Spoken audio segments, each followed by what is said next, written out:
area hospital on the report of someone suffering gunshot wounds. The 28-year-old male had been attacked in the 3500 block of Spalding Avenue and was pronounced dead at the hospital. Now, this makes an unofficial total of 112 homicides for the year in Baltimore City. And finally, Anne Arundel County will become the first Maryland county to set maximum occupancy rates for non-essential retail businesses based on gross square footage, which has a direct relationship to safe social distancing requirements. This should allow barbers, hair salons, and other so-called non-essential businesses to reopen on or about June 1st.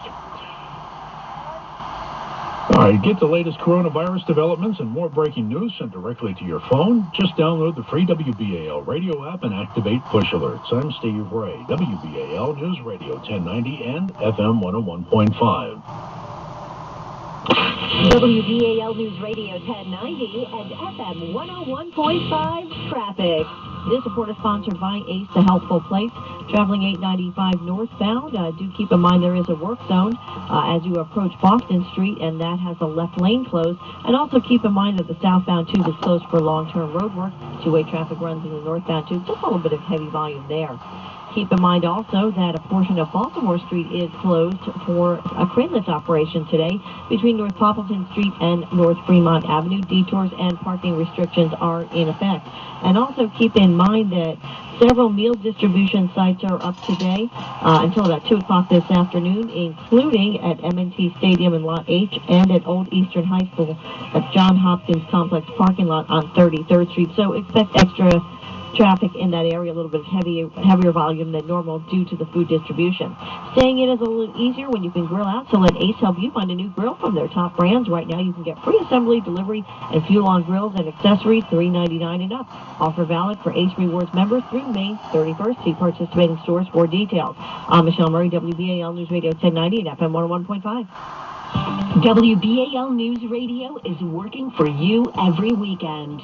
Sunday morning, Tori Snow talks with you from 7 to 10 a.m. on the big local issues. At 10 a.m., Robert Lang brings you WBAL News Now Weekend. And starting at 1, it's the Sunday Connection. Listen for Face the Nation, Meet the Press, and ABC's This Week. WBAL News Radio 1090, FM 101.5, and the WBAL mobile app.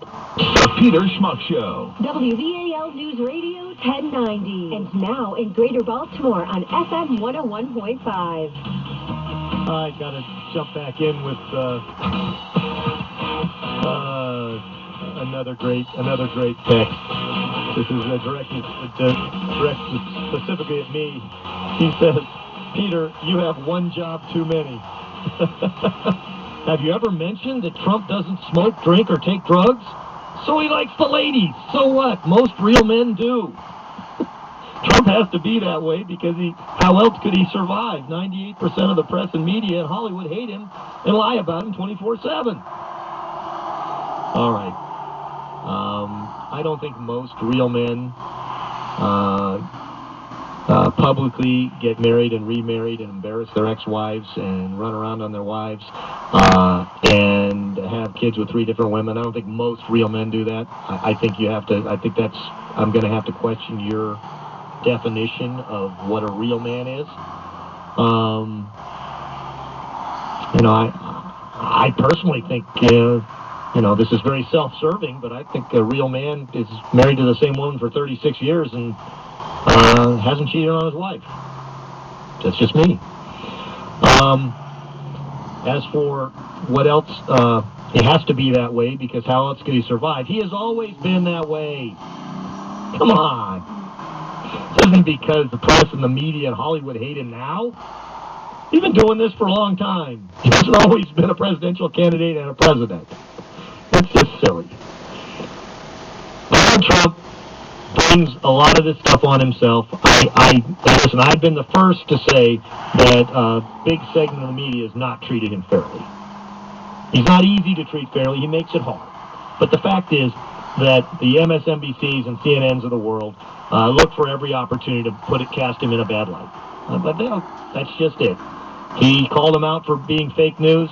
And they have responded by expanding, let's just say this, expanding what they consider to be real news. And sometimes proving him right about fake news on occasion. But Donald Trump is Donald Trump. He didn't become this because he was under attack. Now he has, ramped up his counterpunching because of that, and he has every right to defend himself. So that just jumped out at me, and I had to read it. Appreciate the text. I am going to have to disagree with your definition of what real men are and what they do. Sorry. Let's get back to Joe Biden.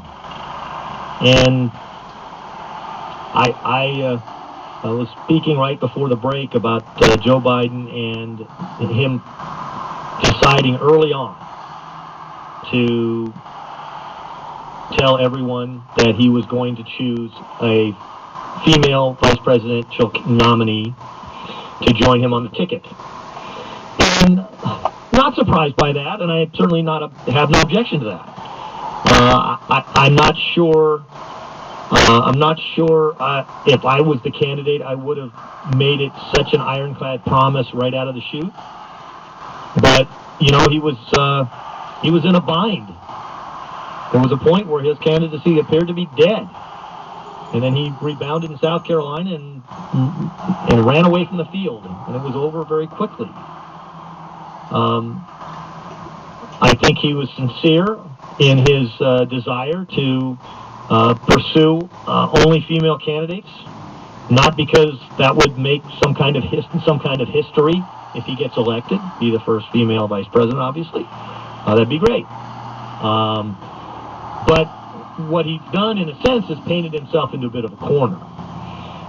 Because you can look at a variety of potential vice presidential possibilities, and you're going to have, let's say, Stacey Abrams from Georgia, who can impact, obviously, the African American vote in the South, turn Georgia into a swing state,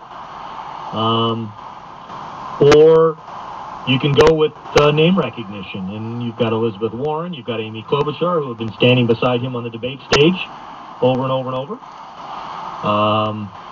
You've got a Kamala Harris, who would solidify, I think, your centrist Democratic vote.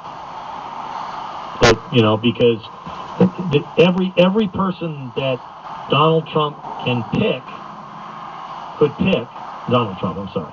Every person that Joe Biden could pick brings a certain number of pluses and minuses. That's just the nature of it. So, do you go to a Stacey Abrams and complete this kind of shift towards the left that you've been making during the primary season, knowing full well, most people know that Joe Biden is not a real hard lib, and that in the general election he'll be pulled back towards the center, but by taking a candidate who is progressive, like Elizabeth Warren, Stacey Abrams, he can kind of at least continue to appeal to the farther left end of the Democratic Party. The problem there is that the Democrats really need to claim the center. And so this gets back to the essence of what we were talking about earlier when he made the comment that seemed to take the African American vote for granted. In the 2016 election, if Hillary Clinton had been able to energize the Bernie Sanders wing of the party, she would have won easily. But instead, they quite rightly realized that Bernie had been cheated out of the nomination, or cheated out of a legitimate shot at the nomination, and that diminished enthusiasm during the general election. Now, I doubt. I'm pretty sure that.